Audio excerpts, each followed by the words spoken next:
تو بہرحال بہت سے بدبختوں نے نبوت کے جھوٹے دعوے کیے. انہی میں سے ایک بدبخت جو ہندوستان میں گزرا ہے وہ مرزا غلام احمد قادیانی تھا، جسے ہم قادیانی کہتے. اس نے نبوت کا جھوٹا دعویٰ کیا بدبخت نے. پھر ایک تحریک چلی، اس تحریک کی صورت میں 7 ستمبر 1974 کے اندر آئین کی روح سے قادیانیوں کو کافر قرار دیا گیا. اس بدبخت نے صرف نبوت کا دعویٰ نہیں کیا تھا بلکہ جگہ جگہ رسول اللہ صلی اللہ علیہ وسلم کی گستاخیاں کی تھی.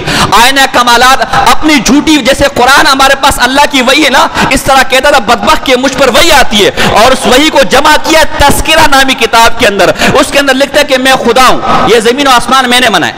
اس کا بیٹا ہے مرزا بشیر احمد، وہ کلمات الفصل اس کی کتاب ہے، اس کے اندر لکھتا ہے کہ ہمیں کسی نئے کلمے کی ضرورت نہیں ہے، اس لیے کہ مرزا غلام احمد قادیانی وہی محمد مصطفیٰ ہے جو 1400 سال پہلے آیا تھا. 1400 سال بعد دوبارہ مرزا غلام احمد قادیانی کی صورت میں محمد مصطفیٰ کا ظہور ہوا، لہذا میں کسی نئے کلمے کی ضرورت. یہ وہ بدبخت ہے جو اپنی کتاب، جو اپنے اخبار الفضل میں لکھتے ہیں مرزا قادیانی کہ رسول اللہ سور کی چربی والا پنیر کھاتے تھے معاذ اللہ. یہ وہ بدبخت ہے جنہوں نے اپنی کتاب میں لکھا ہے کہ محمد پھر اتر آئے ہیں قادیان میں. مرزا غلام احمد قادیانی کے بارے میں کہہ رہا ہے محمد پھر اتر آئے ہیں قادیان میں اور پہلے سے بڑھ کر اپنی شان میں معاذ اللہ، یعنی رسول اللہ سے بھی بڑھ کر اپنی شان میں. محمد دیکھنے اور جس نے اکمل مرزا غلام احمد کو آ کر دیکھے قادیان میں معاذ اللہ علیہ باللہ. یہ وہ بدبخت تھا جس سے لکھے ملفوظات اس کی کتاب ہے کہ تم پرانی خلافتوں کے پیچھے پڑے ہو، مردہ علی کے پیچھے پڑے ہو، یہ زندہ علی تم میں موجود ہے، اس کی پیروی کرو. یہ وہ بدبخت تھا جو کہتا تھا کہ 100 حسین در گریبانم، امام حسین جیسے 100 میری گریبان کے اندر ہے. یہ وہ بدبخت تھا جو کہتا تھا کہ میں عیسیٰ علیہ السلام ہوں اور عیسیٰ ابن مریم سے بڑھ کر فضیلت کے اندر ہوں. غرض پوری کتاب اس کی کفریات سے اور گندگیوں سے بری ہوئی ہیں. یہی وجہ ہے کہ مسلمانوں نے اور حکومت پاکستان نے اتفاقی طور پر ان کو کیا قرار دیا؟ بولو، زور سے بولو، بولتے نہیں ہے. کون ہے یہ؟ زور سے بولو. قادیانی کون ہے؟ زور سے بولو، زور سے بولو. آئین کی روح سے، قرآن کی روح سے، حدیث کی روح سے اجماع. قادیانی کون ہے؟ قادیانی کون ہے؟ جو قادیانیوں کا یار ہے، بولو غدار ہے. جو قادیانیوں کا یار ہے اس لیے کہ آئین کی روح سے وہ غدار ہے. یہ وہ بدبخت ہے جس سے نبوت کے دعوے کیے. اتفاقی طور پر یہ دائرہ اسلام سے خارج ہے اور یہ آج بڑے دعوے کرتے لو فار آل ہیٹڈ فار نن. ہم تو سب سے محبت کرتے، ہم کس سے نفرت نہیں کرتے. یہ وہ مرزا بدبخت ہے.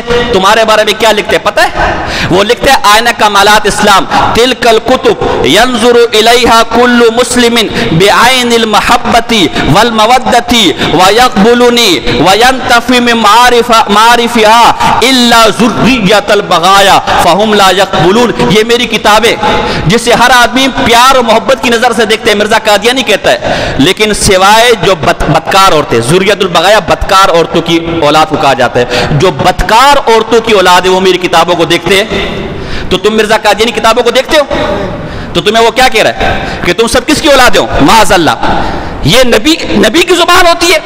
کہتے ہم تو پیار کرتے، تو پورے مسلمانوں کو بدکاروں کی اولاد کہے اور پھر ہم سے محبت کے دعوے کرے. تو رسول اللہ کو گالیاں دے اور پھر ہم سے محمد الرسول اللہ والذین معہ اشداء علی الکفار. یہ بدبخت کہتا ہے یہ آیت میرے بارے میں نازل ہوئی ہے.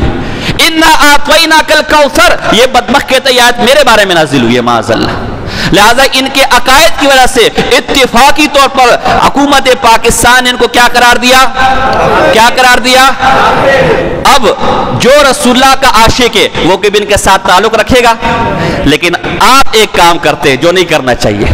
یہ قادیانی پوری دنیا میں اپنے دین کی تبلیغ کر رہے، پوری دنیا میں قادیانیت پھیلا رہے، مسلمانوں کو مرتد بنا رہے، اور اس کے لیے سب سے زیادہ فنڈ جو کمپنی دیتی ہے وہ قادیانیوں کی شیزان کمپنی ہے. کیا نام ہے کمپنی کا؟ Shizan juice, Shizan James. اور بڑے افسوس کے ساتھ کہنا پڑتا ہے ابھی بھی اگر میں کئی دکانوں میں جاؤں تو شیزان پڑا ہوگا. تو آج تو کم سے کم جس کو رسول اللہ صلی اللہ علیہ وسلم سے عشق ہے، جو یہ چاہتے کہ اس کے پیسے سے کوئی مسلمان مرتد نہ بنے، وہ یہ وعدہ کرے کہ شیزان کا کبھی استعمال، ہاتھ کھڑا کر کے بولے شیزان کا بائیکاٹ ہے، سب ہاتھ کھڑا کر، دو لڑکا شیزان کا بائیکاٹ ہے، شیزان کبھی استعمال نہیں کریں گے شیزان کا، اور جن دکانوں میں شیزان پڑا ہوا ہے انہیں سمجھائیں گے کہ اپنے پاس مت رکھ، اور اگر وہ دکان والا پھر بھی منع نہیں ہوتا تو اس دکان کا بھی کیا کرنا ہے، جو رسول اللہ کے دشمنوں کو فنڈ مہیا کرے، جو رسول اللہ کے دشمنوں کی چیزیں رکھے، اس سے ہم کبھی محبت کا